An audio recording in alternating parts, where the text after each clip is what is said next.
Okay, I left Madrid and now I'm in Sevilla, which is in southern Spain. The weather in Madrid reminded me of a cold day in San Francisco, but here in Sevilla, it's like a nice day in Santa Monica. And look at this view, it's got the vibes of Havana of the 1950s. We're overlooking one of the main parts of the city, and you can see the red tiles on top of the buildings. That's a lot more reminiscent of the type of Spanish architecture you see in Latin America. That out there in the distance should be the cathedral. And here's another church here that was built in the 1600s. Now, if you haven't already, make sure to click on the link in my bio so that you can find my YouTube page. The next day was Sunday, and I had a chance to attend Mass for the first time in Spain. I went to the church of Santa Maria Magdalena, which was built with Baroque-style architecture. This is some footage I got after Mass was over. The church was built between 1691 and 1709. It was built to serve a Dominican monastery, and the current building replaced a medieval structure dating back from after the Christian conquest in 1248 AD. The monastery was closed in the 19th century, and Santa Maria Magdalena continued as a parish church as it does today.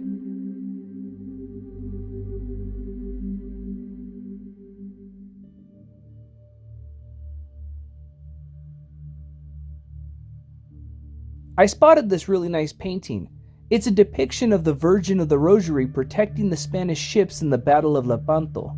The painting reflects the story of a battle between a coalition of Catholic countries, including Spain, and the Islamic Ottoman Empire, which took place in Lepanto off the coast of Greece in 1571. The intercession of Mary is credited with the victory of Europe's Catholic forces in that battle. And it was because of this victory that Muslim expansion was rolled back from Europe's borders. Later, I met up with my friends to explore Sevilla.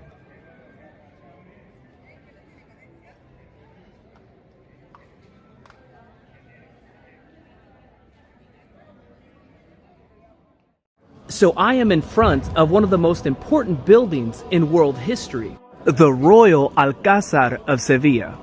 This was once the site of a Catholic basilica during the Visigothic period of Spain. But in the years after the Moorish conquest of the Iberian Peninsula in 711 AD, Spain's Muslim leaders began constructing a fortress and palace compound to defend its newly won territory.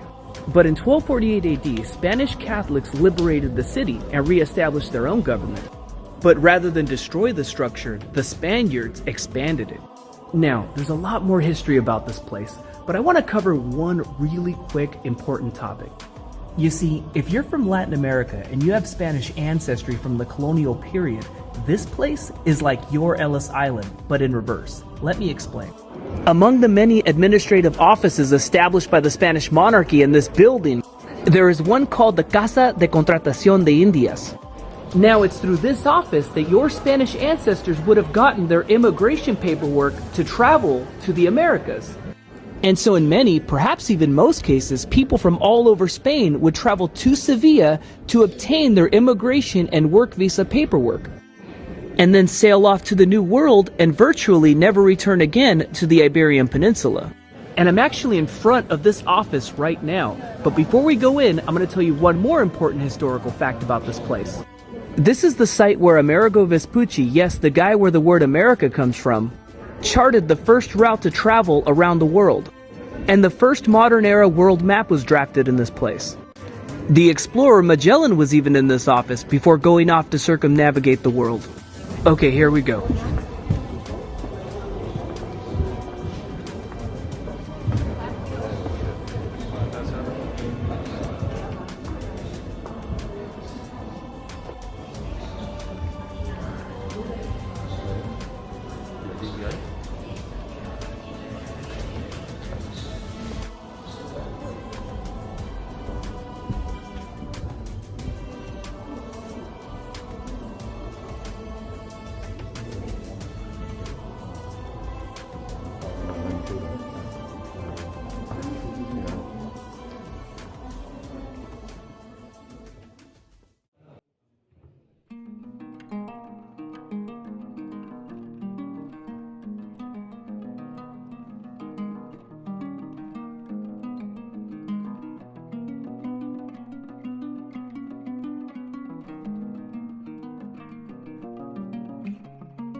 we ended up climbing to the top of the bell tower of Sevilla's Cathedral.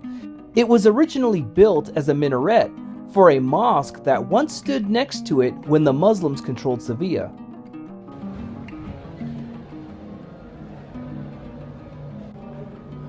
Almost there, almost there, almost there. You can get amazing views of the city from up here.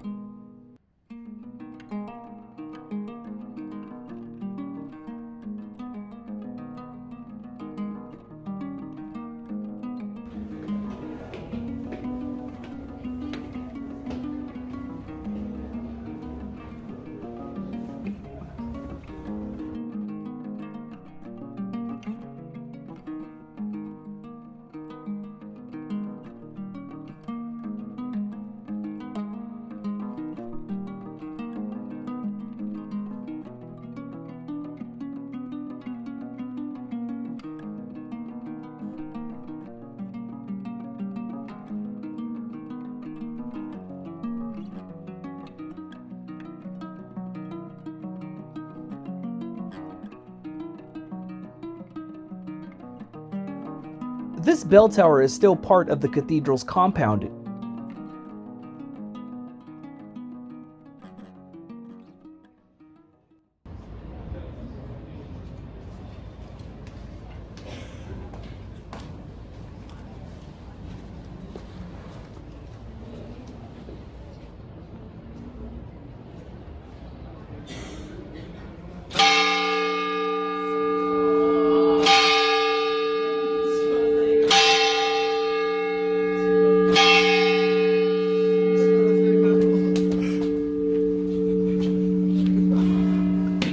When you get back down to the bottom of the bell tower, you can walk through these lines of orange and lemon trees, which are part of the cathedral's gardens.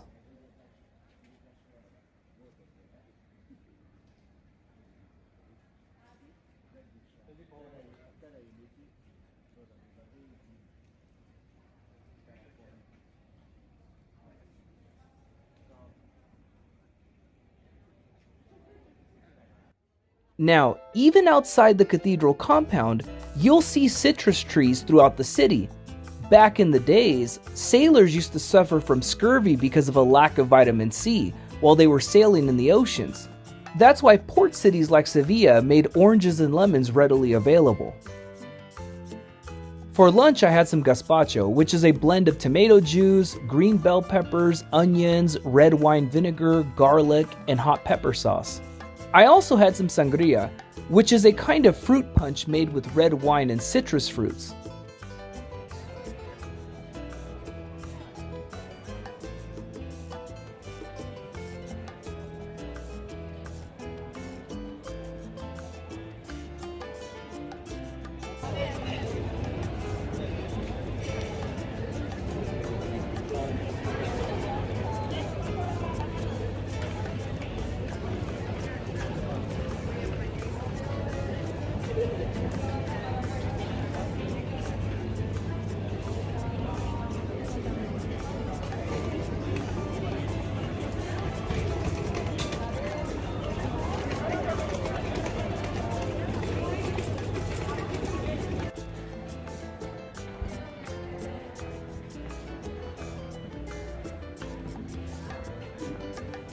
While heading back to our Airbnb location where we were staying, we ended up stopping by a local grocery store. Generally speaking, things seem to be much cheaper in Spain than in the United States. Where did you see that candy that you got?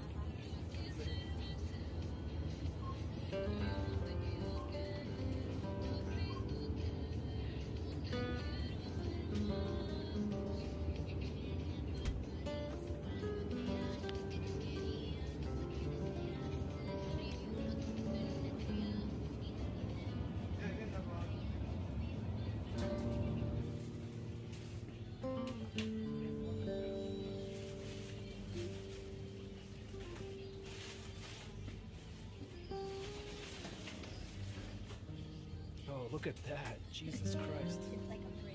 Wow. My goodness.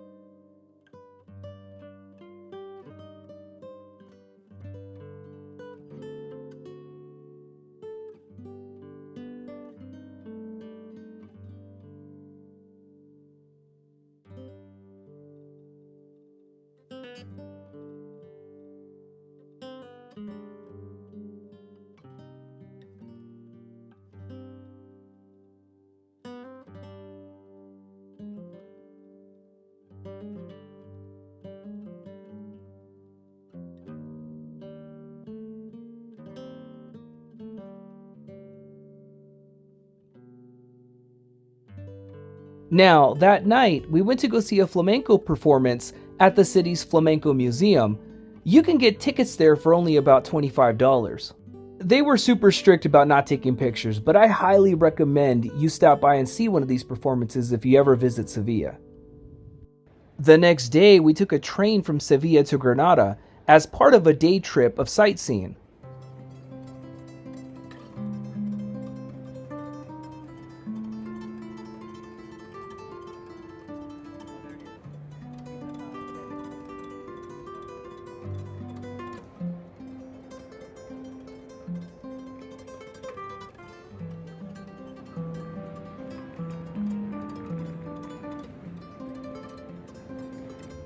It's about a 3-hour ride, but amazingly, a one-way ticket is only about $20, so we only spent around $40 to go there and come back to Sevilla the same day.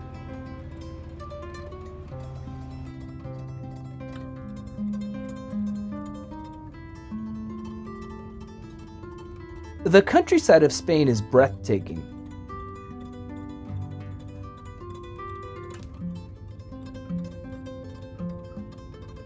With its rolling hills and low brush, it reminded me of central Mexico or parts of Southern California. It also made me think of the story of how conquistador Hernan Cortez named Mexico New Spain, precisely because the terrain in central Mexico reminded him of the landscape back in Spain. We had a connecting train in Antequera. This was formerly the name of the capital city of Oaxaca prior to Mexico's independence.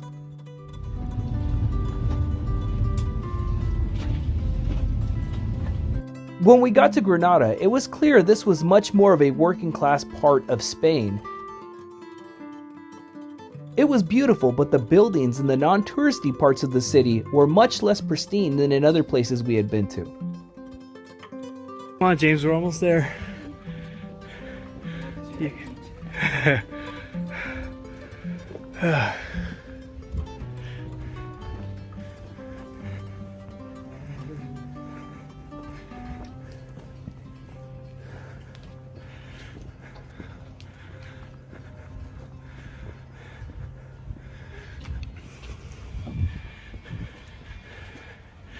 We're on our way to Alhambra, and we had to take a journey up this mountain.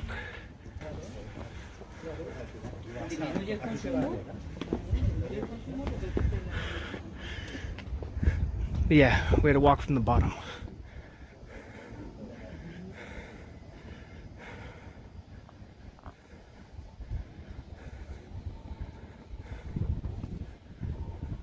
Okay, I'm at the palace of Carlos V. He was the emperor of the Holy Roman Empire and the King of Spain.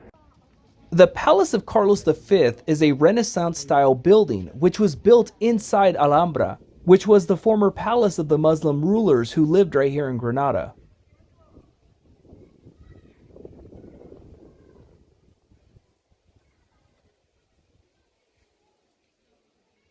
Construction began in 1527 but dragged on, and interestingly, the palace was left unfinished after 1637.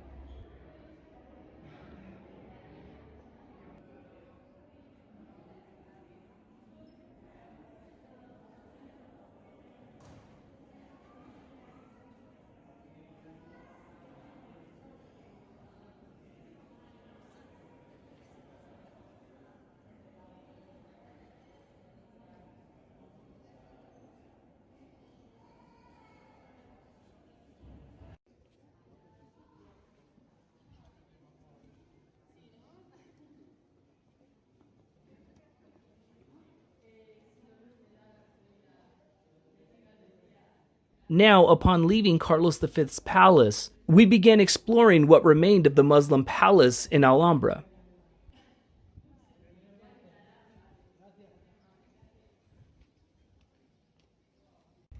The Alhambra, which means the Red One, was a palace and fortress complex. It is one of the most famous elements of Islamic architecture and one of the best preserved palaces in the history of the Islamic world. The complex was begun in 1238 AD by the Nasrid dynasty, which ruled the Emirate or Kingdom of Granada. They were the last Muslim government on the Iberian Peninsula.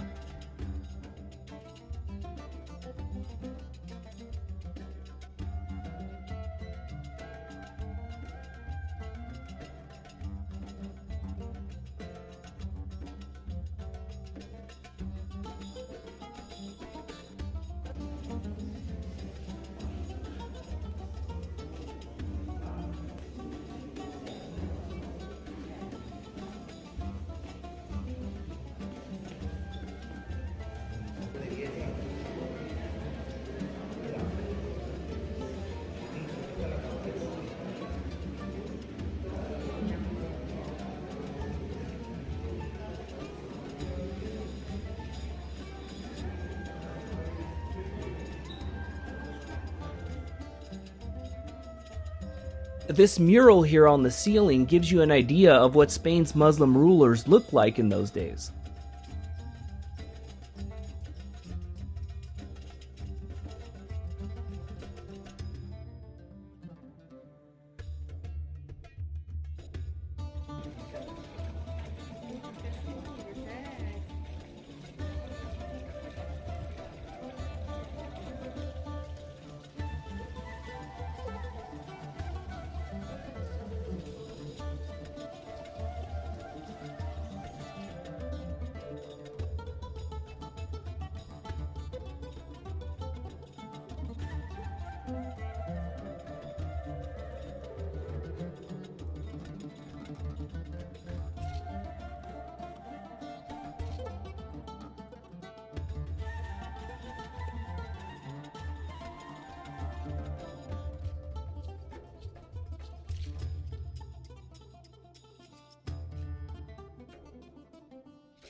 There is another palace you can visit at this site.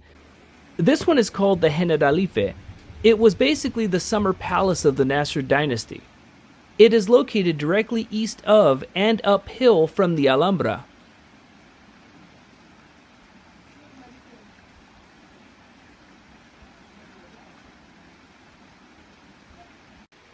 Tickets for this entire complex, including the Generalife Palace, are only about $35.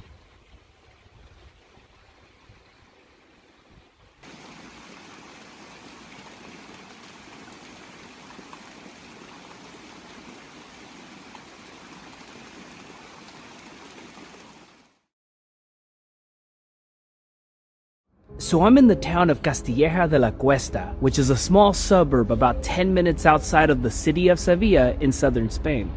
Now, it's just a quiet suburban town, but it does have an interesting history. The palace behind me is where Hernan Cortez, the man who conquered the Aztecs, died in December 1547. Now, Cortez did not own this palace. It belonged to a wealthy friend from Sevilla, but his stay was extended here because he was feeling sick.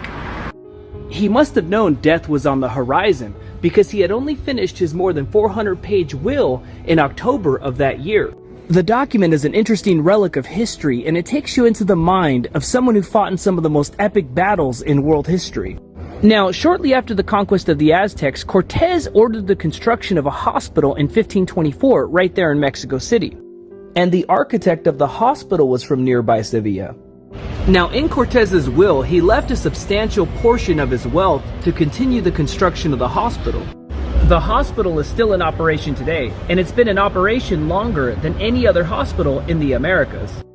In his will, Cortez also stated that he wanted to be buried in Mexico, and so in 1556, his son, Martin Cortez, ordered for his remains to be transferred to Mexico City. And so Cortez, who had actually conquered more land than all the greatest generals of Spain up until that point, now has his resting place in a small chapel in Mexico City, right next to that hospital.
Uf.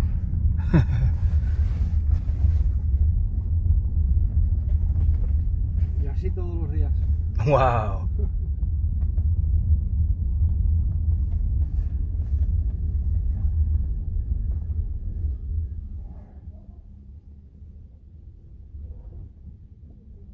Por ahí también se baja. Ahí es peor. Wow. Ahí es una curva así. Ahí ya tienes que estar. Giras, marcha atrás, giras, marcha atrás, vuelves a girar, marcha atrás. Ay, ay, Y si ay. no le centras, no entras. Wow. Llevas media hora. Wow. Sevilla. Son caminos para los caballos.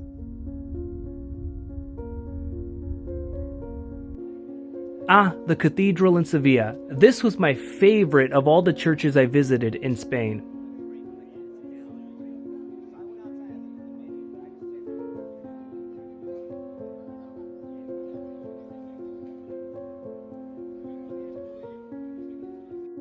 Sevilla's cathedral is the largest Gothic structure in the world, and the world's second biggest cathedral.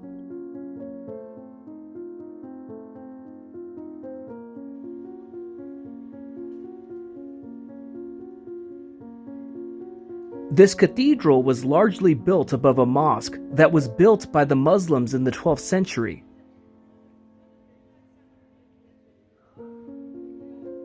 When Catholic forces retook the city in 1248 AD, they repurposed the mosque to serve as a cathedral.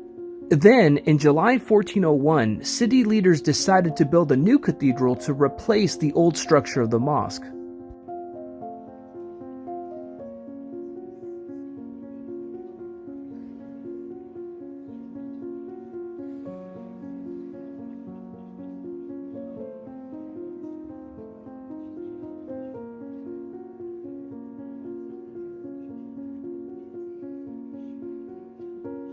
Aside from the grandiose layout of this massive structure, you'll also be blown away by the countless works of art you're able to see inside.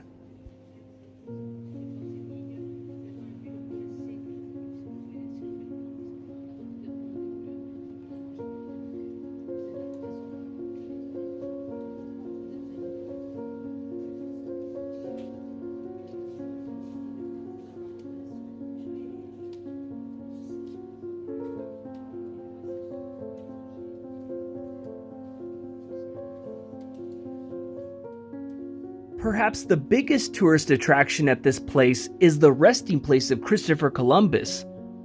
His remains are carried inside of a coffin that is carried by 4 pallbearers, and each one of those sculptures represents the 4 historic kingdoms of Spain: Castilla, Aragon, Navarra, and León. His remains were once buried in Santo Domingo, which is now the Dominican Republic. But when that country became independent from Spain, the remains were moved to Cuba. And when Cuba became independent, the remains were later transferred right here to Sevilla. Our last stop was the Plaza de España. This overwhelming plaza is the most famous town square in Sevilla.